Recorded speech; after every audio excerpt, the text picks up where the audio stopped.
அவரு அப்படின்னு சொல்ற திமிருக்காக சொல்லல. அந்த ஒரு பெண்ணை கூட முன்னாடி வச்சு பார்க்க முடியும் அப்படின்ற பெருமை கிடைச்சது இந்த இடத்துல மட்டும்தான். அப்ப யோசிச்சு பாருங்க, இது ஒரு கார் இல்ல, 2 கார்கள் இல்ல, 3 கார்கள்.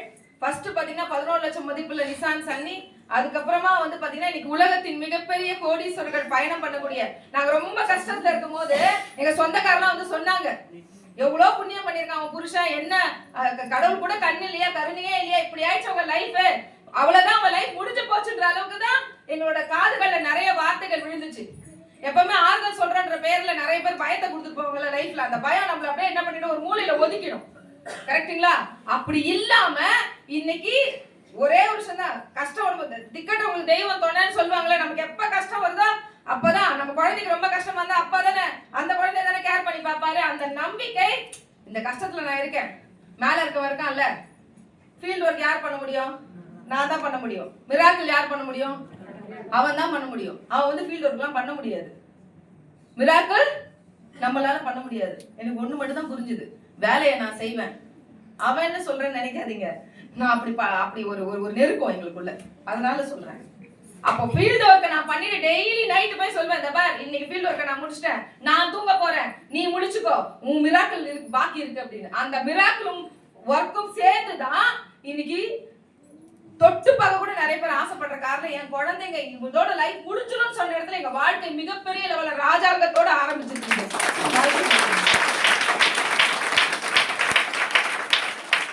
யோசிச்சு பாருங்க, லாஸ்ட் டைம் வந்து பாத்தீங்கன்னா தீபக் சார் வரும்போது ஒரு அற்புதமான ஒரு வார்த்தை சொன்னாரு, இன்னும் 10 வருஷம் கழிச்சு இந்தியா எப்படி இருக்க போதுன்னா, அப்படியே பயங்கர எக்ஸைட்டடாலாம் இல்ல, அது ரொம்ப பயமா இருந்தது. ஏன்னா இது யுஎஸ் இப்படி இருக்கு, சைனா இப்படி இருக்கு, எல்லாம் அப்படி இருக்கு, இப்படி இருக்கு அப்படின்னு சொல்லிட்டு இந்தியாவும் டெக்னாலஜி லெவல்ல மாறிடும் அப்படின்னு சொன்னாரு. அப்ப நான் யோசிக்கிறேன், நம்ம வாழ்ந்த வாழ்க்கை கூட நம்ம பிள்ளைங்களுக்கு இல்ல. என்ன மாதிரி ஒரு கனவுகளோட ஒவ்வொரு பிள்ளைங்களும் படிக்குது தெரியுமா? இன்னைக்கு ஏஐ படிக்கலாம்னா அதுக்கு அடுத்த டெக்னாலஜி வருது, மாறிக்கிட்டே இருக்கு உலகம். அப்ப என்ன படிச்சாலும் பிள்ளைங்களுக்கு ஏத்த ஆப்பர்ச்சுனிட்டின்றது இன்னைக்கு பெருசா இருக்காது. அப்ப எப்படி இருக்கும் 10 வருஷம் கழிச்சு? வேலையே இருக்காதா? வேலை இருக்கும். படிச்ச படிப்புக்கோ அவங்களோட ஆசைக்கு அந்த வேலை இருக்காது. பொழப்புக்காக யாரோ ஒருத்தர்ட்ட அடிமையா என்ன கொடுத்தாலும் செய்யற நிலைமைக்கு தான் நம்மளோட அடுத்த ஜெனரேஷன் இருக்க போகுதுன்னா, அப்ப யோசிச்சு பாருங்க. கோவிட் டைம்ல நாங்க புரிஞ்சுக்கிட்டது என்ன தெரியுமா? இந்த உலகமே ஸ்தம்பிச்சு போனாலும் சோப்பு போடாம யாரும் இருக்க மாட்டாங்க, பேஸ்ட் போடாம யாரும் இருக்க மாட்டாங்க, கரையிற பொருள். 2வது, இந்த உலகம் எவ்வளவு டெக்னாலஜிக்கு மாறுதோ, 900 வருடங்கள் மனிதர்கள் வாழ்ந்ததா வரலாறு சொல்லுது. அப்படியே உழைப்பு குறைய குறைய மனிதர்களோட ஆயுசு காலம் குறைஞ்சிச்சு. அப்ப டெக்னாலஜி வளர வளர எல்லாம் ரிமோட் ஆயிடுச்சுல, ஃபேன் ரிமோட், எல்லாத்துக்கும் ரிமோட், லைட் போடுறது எல்லாத்துக்கும் ரிமோட் தான். அப்ப நம்மளும் ரிமோட் ஆயிட்டோமா? அப்ப அதே மாதிரி நோய்களும் அதிகமாகுமா இல்லையா? அப்ப எப்படிப்பட்ட இடத்துல இருக்கோம்னா, இன்னைக்கு WHO சொல்லுது சப்ளிமெண்ட் இண்டஸ்ட்ரின்றது $900 பில்லியன் இண்டஸ்ட்ரி அப்படின்னு. ஒரு பில்லியன்னா 10,000 கோடிங்க. அப்ப கௌதம் பாலி சார் 21 வருடங்களுக்கு முன்னாடி தீர்க்கதரிசியா இல்லையா? சப்ளிமெண்ட் இண்டஸ்ட்ரியில் 80 ப்ராடக்ட் யூனிக்கா கொண்டு வந்தாரு. எந்த நெட்வொர்க் மார்க்கெட்ல இல்லாத அளவுக்கு இன்னைக்கு ICMR சர்டிபிகேஷனோட ஒரு நிறுவனத்துல ஒரு சில ப்ராடக்ட்ஸ் இருக்குன்னா அது வெஸ்டீஜ் மட்டும்தான். அப்ப லேடிஸ் நிறைய புரிஞ்சுக்கணும். ஆண்கள் அப்படின்றவங்க இயற்கையாவே வேலை செய்யணும் அப்படின்றதுக்காகவே வடிவமைக்கப்பட்டவங்க. ஏன்னா அப்ப வேலை செய்யலாம், ஒண்ணும் பண்ண முடியாது.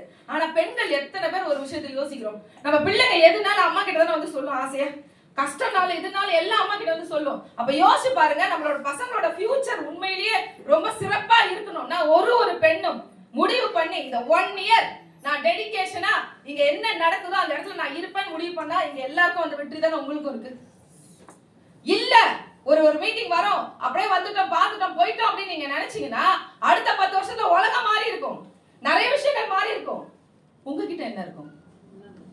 கோவிட் போய் 6 வருஷம் ஆச்சுங்க, வீட்டுல இருக்கிறதெல்லாம் பழசாயிடுச்சு. டிவி, ஃப்ரிட்ஜ், பைக்கு, நம்மளும் தான் வயசாயிட்டே இருக்குல்ல. ஆனா மாற்றங்கள் எதுவுமே வரலையே. இன்னையில இருந்து மாறணும் அப்படின்னு ஆரம்பிச்சா எவ்வளவு பெரிய இண்டஸ்ட்ரி இது, எத்த அளவுக்கு. என்ன நிறைய பேர் சோப்பு விற்கிறதா பாத்துட்டு இருக்கீங்க. இதை சோப்புலயே 5,000 10,000 கோடி டர்ன் ஓவர், $multi-billion புழங்கக்கூடிய இண்டஸ்ட்ரியோட டிஸ்ட்ரிபியூட்டர் நீங்க.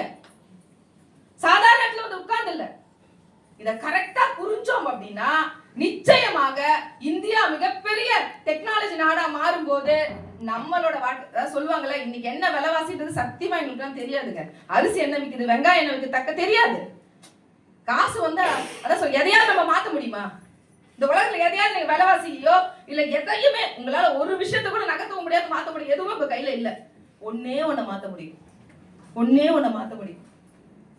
வரவுக்கு ஏத்த செலவு பண்ணக்கூடாது, செலவுக்கு ஏத்த மாதிரி என் வரவை அமைக்கணும்னு நினைச்சு இந்த இடத்துல நான் என் வாழ்க்கை மாத்திக்கிறேன். நீங்க நினைச்சா